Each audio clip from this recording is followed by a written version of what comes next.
안녕하세요. 한국사길잡이 큰별쌤 최태성입니다. 오늘 제가요 아주 재밌는 이야기 하나 알려드리겠습니다. 자, 지금 노래 흘러나오고 있죠?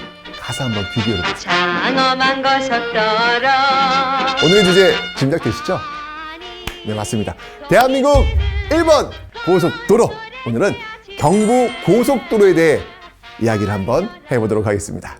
근데 갑자기 좀 뜬금이 없나요, 여러분들? 갑자기 왜 경부고속도로?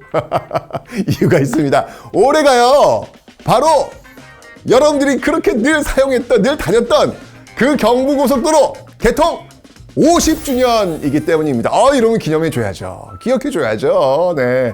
그럼 50년 전이면 언제야? 60, 70년대 아닙니까? 한번 그때로 한번 가볼까요?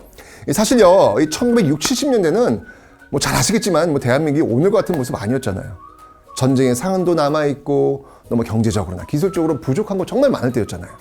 근데 어떻게 그런 상황 속에서 428km나 되는 이 고속도로를 건설할 수 있었을까? 굉장히 궁금하지 않으세요, 여러분들? 그리고 이 경부고속도로는 또 우리에게 지금 무엇을 남겼을까? 이런 내용들을 한번 여러분들과 한번 나눠보도록 하겠습니다. 자, 우리나라가요, 이 고속도로 건설을 처음 꿈꾸게 된 거는요, 1964년 이 서독을 방문한 우리 사찰단이 여기를 한번 쫙 달려봤습니다. 어디? 그 유명한 아우토반! 슝! 아마 깜짝 놀랐을 것 같아요. 그죠? 바로 이 아우토반에서의 그 경험을 바탕으로 이 귀국 후에요, 고속도로 이 구상 스케치도 하고 자료 수집도 하고 이러면서 정말 이 고속도로 건설에 대한 열망을 불태웁니다. 근데 열망만 있다고, 꿈만 있다고 그게 현실이진 않죠. 현실적인 어려움은 너무나도 많았습니다. 일단 여러분들 뭐가 제일 어려움이 있었을 것 같아요? 그렇죠. 일단 뭐니 해도 머니죠.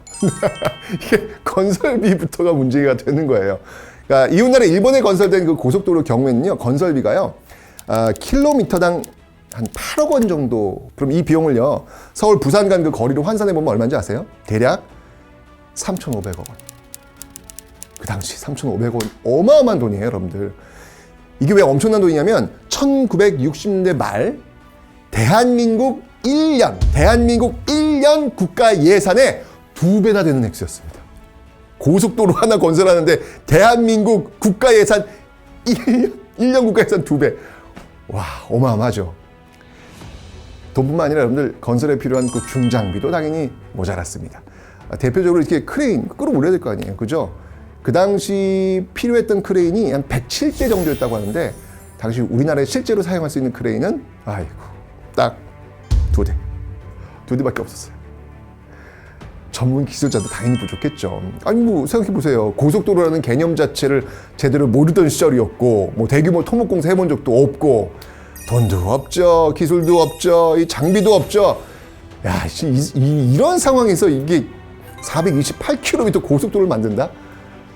제가 만약에 그 당시였더라면 그냥 그 자체, 꿈 자체도 저는 꾸지 못했을 것 같다는 어떤 그런 생각이 들어요. 이거 너무 버거운 일이라서 말이죠. 그런데 우리가 어떤 민족입니까? 대단한 것 같아요. 해냅니다. 자, 한번 하나씩 한번 짚어보도록 할게요. 우선 공사 비용 문제. 자, 요거는요, 외자 도입을 외국에서 돈을 가져오려고 했는데 너무 가난한 나라니까 잘 안 꿔주겠죠. 실패합니다. 그럼 어떡합니까? 국내에서 해결해야죠. 그래서 유류세를 올리고요, 이 통행료 수입이라든지 도로 공채 등을 발행해서 건설비를 마련합니다. 부족한 중장비는요, 미국, 영국, 프랑스 등의 중장비 업체와 협의를 해서 필요한 장비를 빌려다 쓰기로 했습니다. 전문 기술자 부족 문제는요, 현역 위관급 장교 충성! 네, 이런 장교를 교육해가지고 현장에 투입합니다. 아이고야. 근데 이때 이제 지원 자격이 좀 재밌더라고요. 네, 미혼자. 온리 미혼자. 왜, 뭐지? 이렇게 생각이 드는데, 아마 당시 공사 현장이 정말 이 전투처럼 치열했거든요. 밤낮 없이 계절 상관없이 계속해서 이 건설을 이어가야 했기 때문에 아마 작업에만 오롯이 집중할 수 있는 인물! 그래서 미혼자. 이런 게 아니었을까라는 생각이 들어요. 지금 이러면 안 되죠. 근데 당시에 실제로 이 겨울철에 땅이 얼면요, 공사하기가 진짜 힘들잖아요. 그러면 땅이 얼었으니까 공사 못한다라고 좀 쉴 수도 있는데, 안 그랬나 봐요. 진짜 언 땅 위에다가 집 깔고 휘발유 둘러서 불 질러서 땅 녹여가면서 공사를 강행했다고 합니다. 이건 뭐 거의 군사작전을 방불케했다는 말이 괜히 나온 게 아니었습니다. 공사 비용, 장비, 전문 기술자, 이 모든 게 정말 대규모 건설을 하기 위해서 꼭 필요한 중요한 요소들인데 이걸 어떻게든 해냅니다. 그런데요, 만약 누군가가 저한테 경부고속도로 건설하는데 그 많은 요소들 중에서 가장 중요했던 거 딱 하나만 한번 꼽아봐라 라고 한다면 저는 주저없이 이렇게 말할 겁니다. 바로 그 당시를 살아낸 산업전사들의 피와 땀이라고. 경부고속도로를 굽어보고 있는 순직자 위령탑에 적힌 주도문입니다. 기술도 장비도 모자랐던 경부고속도로 건설 현장에서 피와 땀, 이건 은유가 아니라 현실이었습니다. 특히 이제 그 중에서도요, 이 순직자 위령탑 근처에 있는 옥천터널, 이거 뭐 옥천터널 너무 유명해요. 왜냐면 여기 난공사로 정말 가장 악명이 높았던 곳이거든요.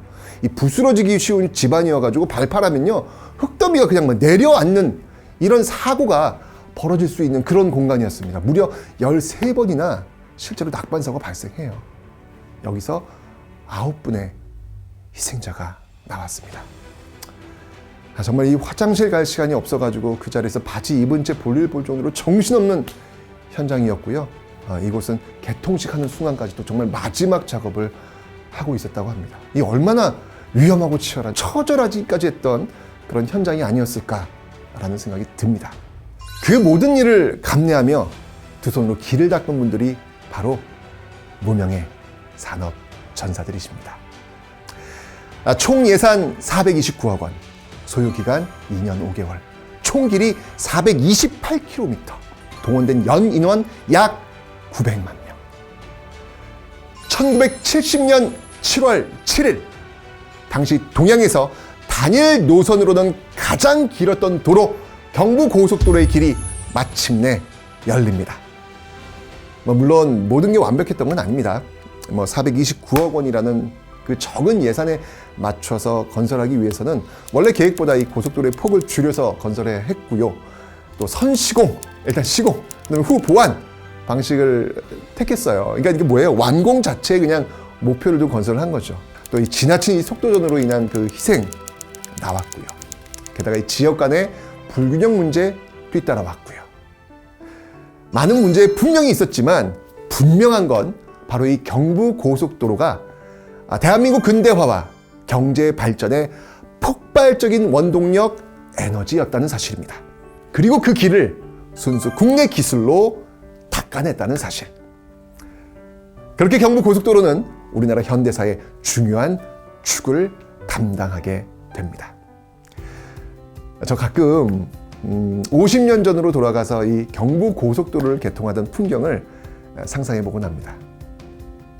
이 변변한 도로조차 흔치 않았던 시절에 정말 이 끝없이 쫙 뻗어나가는 이 뻥 뚫린, 지금하고는 좀 다르겠죠? 뻥 뚫린 그 널찍한 도로를 쫙 달리는 순간, 우와, 이 진짜 우리 반만년 역사 이래 그런 느낌은 없었을 거예요. 처음이었을 겁니다.